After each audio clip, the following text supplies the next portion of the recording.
The 2025 Ford Explorer ST line is truly a bargain, especially when the ST can cross over $60,000. I borrowed this Explorer from Larry H. Miller Super Ford here in Salt Lake City. It is available for sale. Be sure to ask for Diego. Let's go ahead and check out the window sticker so you guys can see the pricing and options on this spec. At the very top is a description, and it shows you the colors as well. And then just below that is the standard equipment. As far as the options go, there's only really one, which is the floor liners and carpet mats for the first and second rows.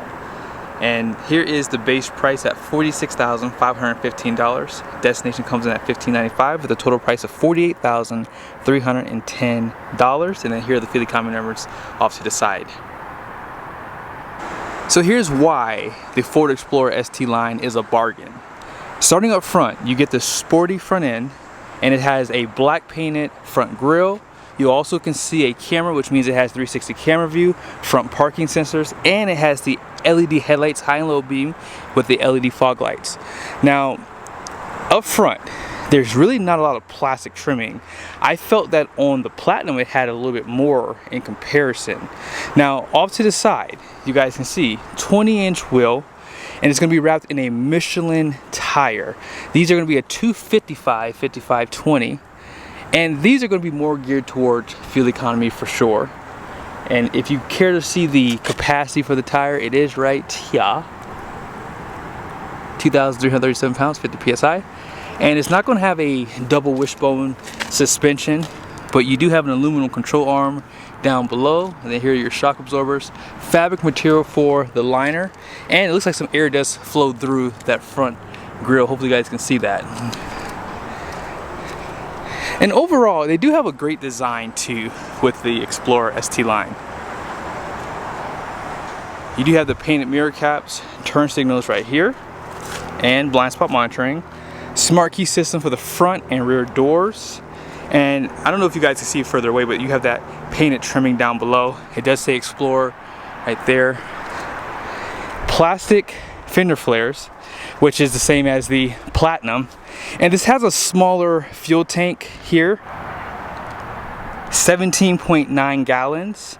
And regular fuel, you don't have to use premium like on that 3-liter twin turbo V6.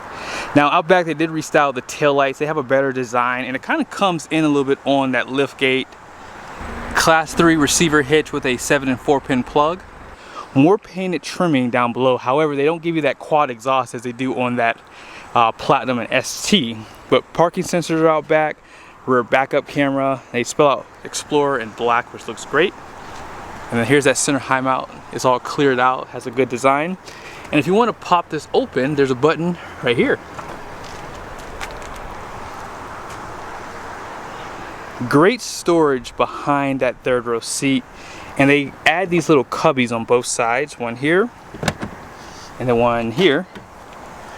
Also, this does pop up too. It's not supported, so it just comes out as one piece.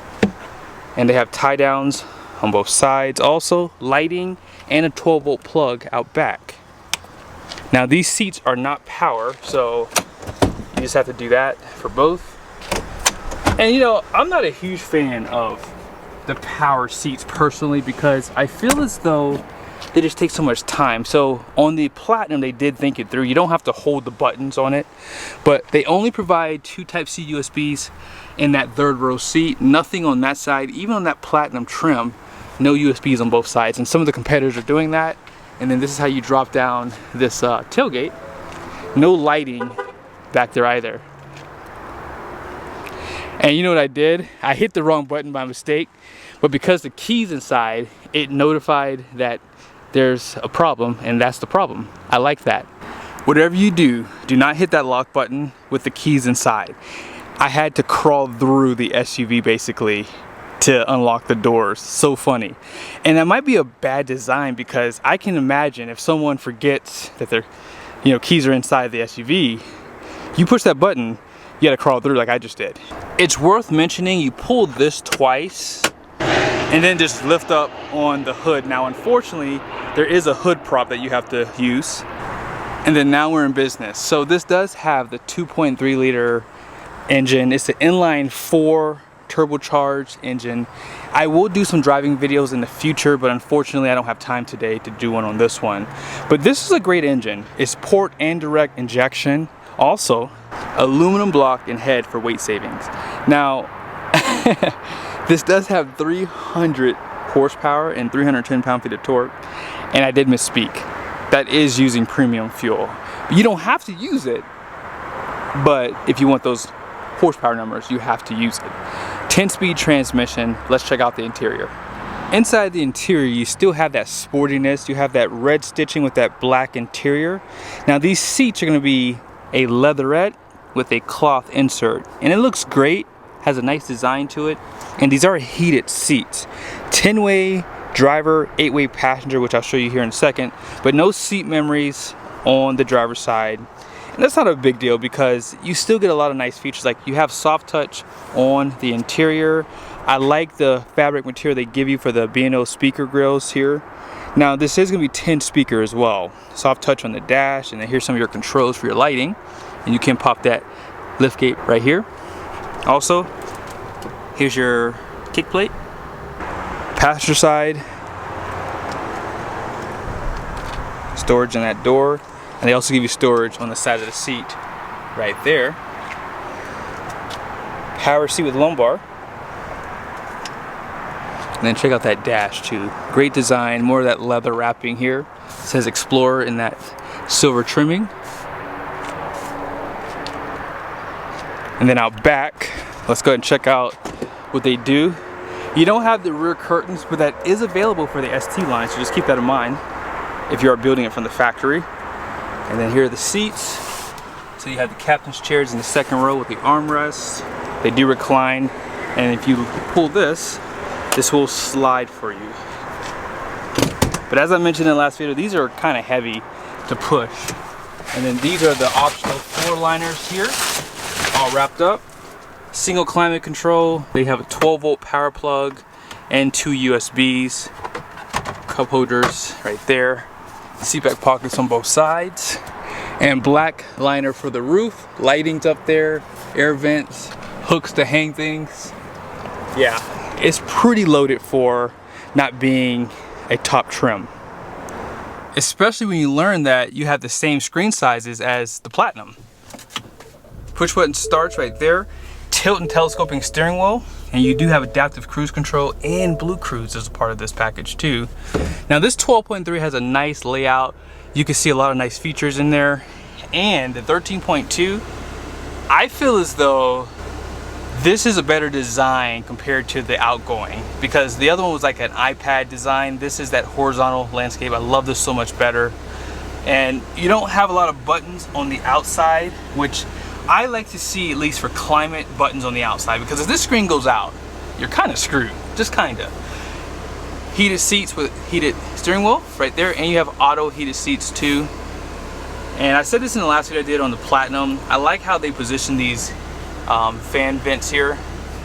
They really do hit your face perfectly. There is no wireless charger, however. And there is a package that you can add, and that might actually have it bundled together, but you still have home link, right? And a place for your sunglasses, LED lighting for the interior. Auto dimming is an option too that you can select. Oh yeah, by the way, in case you want to see, you do have the vanities with the LED lighting here. And then down below, you have your Type A and Type C USBs, another 12-volt power plug up front, and then here's your gear selector. And then this is your electronic parking brake, drive modes. Just really quickly, we'll go through them. So you have tow haul. That looks like something from Iron Man, doesn't it? Sport, eco, normal, wet, icy, snowy roads or slippery. And then you have off-road, which I doubt anyone ever uses. But I like to keep mine in eco personally. I like the eco mode because I'm not really ever driving fast. Cup holders are right there. And then inside this area, 2 Type-C USBs, and you have that guy. Now there are some buttons here. You have your stop-start function for your engine. You can turn that off if you like. And then this is for your parking, caution lights. 360 camera view is still here. And Traction control can be disabled. And this is a hold function if you're at a stoplight, so you don't have to keep your foot on the brake. Now I have to point out that these seats are really comfortable. They're not stiff at all. They're like soft, but they're not too soft. Also, you have tilt headrest, and overall, I think the amount of space you have is adequate for sure. Soft touch on the sides here, and check out the steering wheel. This is a sporty steering wheel. They have the red stitching right there, and it has a flat bottom right there. So very sporty, and it has a nice feel to it. It is perforated leather, so it breathes too. And I think that for the money, under $50,000, and that's not including if the dealer's willing to discount it for you, you could probably get a nice discount too. This would be a perfect bargain for someone who just needs a third row midsize SUV with a lot of nice features in it. Last thing to go over, obviously you have Apple CarPlay and Android Auto. You can add your phone pretty easily there, and you have this guy. Now if you push right here, that will actually allow you to pop the lift gate. Now you guys saw you had a button right here, and that will too pop the lift gate. I'm not sure why they gave it to you both ways, but you know, some people are techie. They like to push buttons like the Tesla people, right? And then you have all of these different apps here that you can use in pages like towing, hotspot. They have YouTube on here, games. Really nice layout. Now in case you plan on towing or putting this in your business name, these might be important to you. Front gross axle rating is 2650. The rear is 3,440 pounds. Now take note that because of the engine option in this one, these numbers are lower than what you can get for the 3-liter. Gross vehicle weight rating is 5,940 pounds. And the wheels are 20 by 8.5 wide. And then here's the all-in payload capacity. Now it's worth mentioning you cannot get the 3-liter in the ST line. You would have to go up to the ST package, or trim level I should say. But I hope you guys liked the video. Cars are more expensive, and it is nice to see that the manufacturers are giving you great features under $50,000. And I will say, for all the things that you just saw, under $50,000 is a good price point in today's market.